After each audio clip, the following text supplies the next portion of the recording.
Hello everyone. Welcome to my YouTube channel Preet biology. आज हमारा topic है आर्की बैक्टीरिया। और यहाँ पे आप तीन नाम देख रहे होंगे, यूकैरिया, आर्किया और बैक्टीरिया। ठीक है, ये क्या है? ये फाइलोजेनेटिक ट्री के बारे में बता रहा है। और फाइलोजेनेटिक ट्री क्या बताता है? ऑर्गेनिजम्स के बीच का रिलेशन कितना क्लोज, मतलब वो थे एक दूसरे से, ठीक है, या वो किस तरीके से इन्वॉल्व हुए हैं, है ना। मतलब उनका रिलेशन जो है, जो इवोल्यूशन हुआ है, वो किस तरीके से हुआ है, ये फाइलोजेनेटिक ट्री बताता है। तो यहाँ पे आप क्या देखेंगे कि आर्की बैक्टीरिया और बैक्टीरिया में क्या है, डिफरेंस है। तो हमें यही डिफरेंस पढ़ना है कि आर्की बैक्टीरिया और बैक्टीरिया में क्या है। देखिए, यहाँ तक जब हम देखेंगे, ये जब लाइन आ रही है, ये वाली जो लाइन है स्ट्रेट है, इसका मतलब ये कॉमन करेक्टर को लेते हुए आ रही है। फिर क्या हुआ, कोई डिफरेंस आया है इन ग्रुप्स के ऑर्गेनिज्म में और आया है इन ग्रुप्स के इसमें, ठीक है। तो फिर क्या हो गया है कि इसकी वजह से कुछ चेंज आया होगा। तो यहाँ पर ये ऊपर एक लाइन चली आई है और एक नीचे लाइन चली आई है, ठीक है।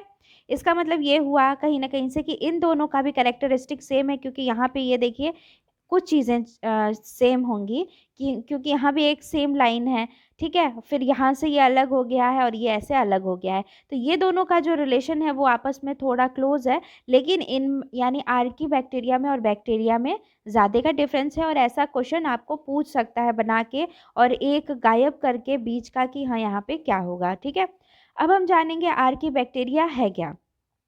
आर्कीबैक्टीरिया प्रिमिटिव प्रोकैरियोट्स है, यानी जो आप प्रोकैरियोट्स देखेंगे हिस्ट्री में, ठीक है, तो वहाँ पे ये पाए जाते थे, मतलब बहुत पहले टाइम से ये पाए जाते हैं। इन्हें ओल्ड लिविंग फॉसिल्स भी बोला जाता है। फॉसिल क्या होता है? वो एक रिकॉर्ड होता है जिससे पता चलता है कि कोई माइक्रो ऑर्गेनिज्म पहले या कोई भी ऑर्गेनिज्म रहता है, ठीक है। तो वो लीव्स पे हो सकता है, बर्ड की बोन्स पे हो सकता है, उसी को तो बोलते हैं ना फॉसिल, ठीक है। उनके रिमेन्स को वो रखता है प्रिजर्व करके। तो यहाँ पे ओल्ड यानी पुराना, लिविंग यानी कि ये आज भी ऐसा देखा जाता है, ठीक है। तो ये आर्की बैक्टीरिया बहुत पहले से आए हुए हैं, ये ओल्ड लिविंग फॉसिल्स भी इनको कहा जाता है। और ये क्या है, एक्सट्रीमोफाइल्स हैं। एक्सट्रीमोफाइल्स वो ऑर्गेनिज्म होते हैं जो एक्सट्रीम कंडीशन पे क्या होते हैं, सरवाइव कर सकते हैं, जैसे कि हाई टेम्परेचर पे, या जब सॉल्ट का भी कॉन्सेंट्रेशन ज़्यादा हो, ठीक है। यानी जो भी कंडीशन हो वो कैसी हो, एक्सट्रीम लेवल वाली हो, ठीक है। तो ऐसी जगह आर्की बैक्टीरिया पाए जाते हैं। इनको एक्सट्रीमोफाइल्स इसीलिए कहा जाता है। वैसे तो ये नॉर्मल और एनएरोबिक कंडीशन में भी पाए जाते हैं, जैसे सॉल्ट मार्सेस और हॉट सल्फर स्प्रिंग्स, सी बॉटम यानी समुद्र के आपको नीचे में दिखेंगे, डीप सी के हाइड्रोथर्मल वेंट्स पे भी ये पाए जाते हैं। इतने एक्सट्रीम कंडीशन में ये पाए जाते हैं, ठीक है। तो ये आप हमेशा याद रखिएगा कि ये एक्सट्रीम कंडीशन में पाए जाते हैं, ठीक है। उसके बाद नेक्स्ट चीज़ जो है, जो टॉप ये कह सकते हैं आपका पॉइंट है, वो बहुत इम्पॉर्टेंट है। वो है इनके सेल वॉल को लेकर क्वेश्चन पूछा जाता है। तो ये जो आर्की बैक्टीरिया होते हैं डज नॉट कंटेन सेलुलोज और पेप्टाइडोग्लाइकेन, ठीक है। इनके पास सेलुलोज और पेप्टाइडोग्लाइकेन नहीं होता है। और इन्हीं पेप्टाइडोग्लाइकेन को क्या बोलते हैं, म्यूकोपेप्टाइड या म्यूरिन भी बोलते हैं, ठीक है। तो ये चीज़ हमेशा याद रखिएगा। चार ऑप्शन दे के पूछ लेगा कि पेप्टाइडोग्लाइकेन होता है आर्की बैक्टीरिया में, तो अगर गलत बताने को दिया होगा तो आपको बताना होगा कि नहीं, इसमें नहीं होता है। बल्कि इनका जो सेल वॉल होता है आर्की बैक्टीरिया का, वो क्या कंटेन करता है, प्रोटीन और नॉन सेलुलोजिक पॉलीसेकेराइड्स, ठीक है। और कहीं कहीं इनका जब सेल वॉल देखेंगे आप मीथेनोजीन्स में, तो वहाँ पे आपको स्यूडोम्यूरेन दिखेगा। मिथेनोजीन्स का मतलब क्या होता है, ऐसे आर्की बैक्टीरिया जो कि मीथेन गैस को प्रोड्यूस करते हैं, ठीक है। और इनके पास स्यूडोम्यूरेन, स्यूडो मीन्स फॉल्स होता है, म्यूरेन यानी म्यूरेन जैसा ही होगा, लेकिन वो ट्रू म्यूरेन आपको नहीं बोल सकते हैं, ठीक है। तो ये बात समझ में आ गई आपको। उसके बाद अब है सेल मेम्ब्रेन के बारे में। सेल मेम्ब्रेन पे भी क्वेश्चन आता है जो कि बहुत ही इम्पोर्टेंट है।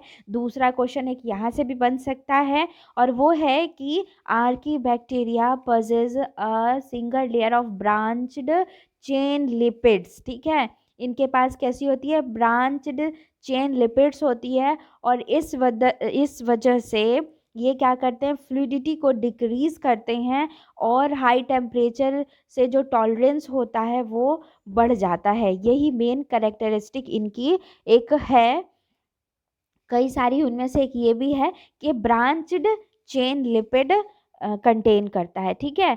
जबकि बाकी बैक्टीरिया क्या करते हैं, फॉस्फोलिपिड बाइलेयर करते हैं, लेकिन ये क्या करता है, ब्रांच्ड चेन लिपिड कंटेन करता है, ठीक है, जो कि बना हुआ होता है ग्लाइसेरो हाइड्रोकार्बन ग्लिसरॉल से, ठीक है। अब इनके अगर मेम्ब्रेन लिपिड की बात करें तो इनके पास क्या होता है, ईथर बॉन्ड्स होता है instead of Easter bonds. Ester bond के बजाय इनके पास ईथर बॉन्ड्स होता है। ये इसका तीसरा इंपॉर्टेंट कैरेक्टरिस्टिक है। पहला तो सेल वॉल को लेकर था, पहला तो एक्सट्रीम कंडीशन को लेकर था, ठीक है, और दूसरा हो गया आपका सेल वॉल को लेकर, तीसरा हो गया सेल मेम्ब्रेन को लेकर, और चौथा हो गया मेम्ब्रेन लिपिड्स को लेकर, ठीक है। उसके बाद नेक्स्ट क्या है कि जो आर्की बैक्टीरिया होते हैं वो 3 प्रकार के होते हैं।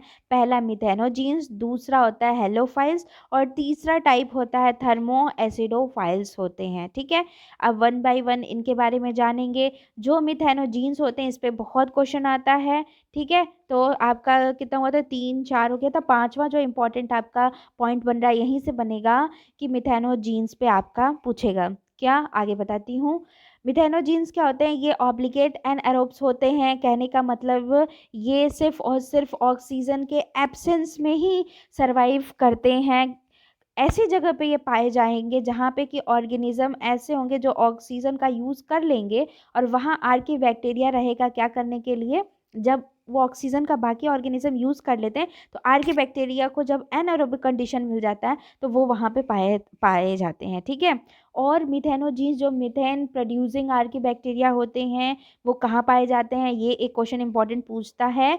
गर्ड्स ऑफ कैटल में पूछ सकता है कि इनमें से कौन सा ऑर्गेनिज्म कैटल में पाए जाते हैं। कैटल के गर्ड्स में टर्माइट्स और हर्बीवोर के, ठीक है, ये एक इम्पॉर्टेंट हो गया। और ये ग्रीनलैंड, ग्रीनलैंड जब आप वर्ल्ड मैप में देखेंगे तो वहाँ पे क्या होती है, बर्फ़ होती है, आइस होता है, वहाँ पे ये पाए जाते हैं। ये पाए जाते हैं इन स्वैम्स में और ठीक है, मार्सेस में, ठीक है, मर्सी एरिया जो होती हैं। और ये रिलीज़ करते हैं मीथेन को जो बाई प्रोडक्ट की तरह, और ये CO2 को क्या करते हैं, यूज़ करते हैं टू ऑक्सीडाइज हाइड्रोजन, ठीक है, जिससे कि एनर्जी प्रोड्यूस होता है और मीथेन वेस्ट प्रोड्यूस होता है। मिथेनोजीन्स के अगर कुछ एग्जांपल आप जानना चाहेंगे कि उनका नाम क्या है तो एक है मिथेनोबैक्टीरिया, मिथेनोकोकस है, और ये गोबर गैस और बायो गैस प्लांट में आपको पाए जाते हैं, ठीक है। तो ये इम्पॉर्टेंट है, ठीक है। मिथेनोजीन्स का रोल याद रखिएगा, गोबर गैस और बायोगैस प्लांट में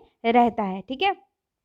उसके बाद है हेलोफाइल्स, भी पूछा जा सकता है। ये हेलोफाइल्स भी क्या है, आर्की बैक्टीरिया का टाइप है, और ये कहाँ पे रहते हैं, जहाँ हाईली सेलाइन इन्वॉल्वमेंट होता है, जैसे कि great salt lake and the deep sea, ठीक है। और कुछ एग्जाम्पल क्या है, हेलोबैक्टीरियम और हेलोकॉकस हैं, ठीक है। थर्मोफाइल्स क्या होते हैं, थर्मोफाइल्स वो होते हैं जहाँ पे कि टेम्परेचर क्या होता है, बहुत ही हॉट इन्वायरमेंट होता है, ठीक है, जैसे सल्फो लोबस करके है, ठीक है। ये यहाँ पे आपको 90 डिग्री सेल्सियस भी मिलेगा, ये वॉल्केनिक स्प्रिंग है, ठीक है, यहाँ पे आपको मिलेंगे ये बैक्टीरिया। और PCR टेक्निक में भी ये यूज़ किए जाते हैं, कौन, पायरोकोकस फ्यूरियोसस, ठीक है। तो ये यहाँ पे पाए जाते हैं, used in biotechnology as a source of DNA polymerase for the PCR technique. PCR technique में होता है ना, छोटे से सैंपल से बहुत सारे सैंपल एम्पलीफाई करके मिल जाते हैं, तो वहाँ पे बैक्टीरिया की ज़रूरत होती है, और ऐसे ही बैक्टीरिया की ज़रूरत होती है जो कि हाई टेम्परेचर पे सर्वाइव कर सकें, जैसे 121 डिग्री सेल्सियस, इस तरह एक्सट्रीम टेम्परेचर पे, ठीक है। तो वहाँ पे इनका रोल होता है।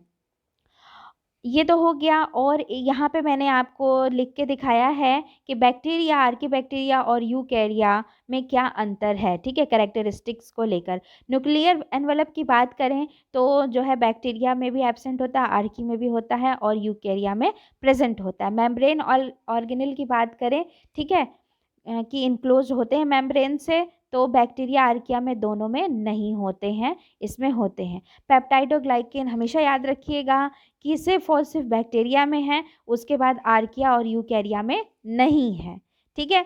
मेम्ब्रेन अगर लिपिड्स की बात करें तो मैंने बता दिया कि आर्किया में क्या होते हैं, ब्रांच्ड होते हैं, बाकी ये दोनों में क्या होते हैं, अनब्रांच्ड होते हैं, बैक्टीरिया और यूकैरिया में।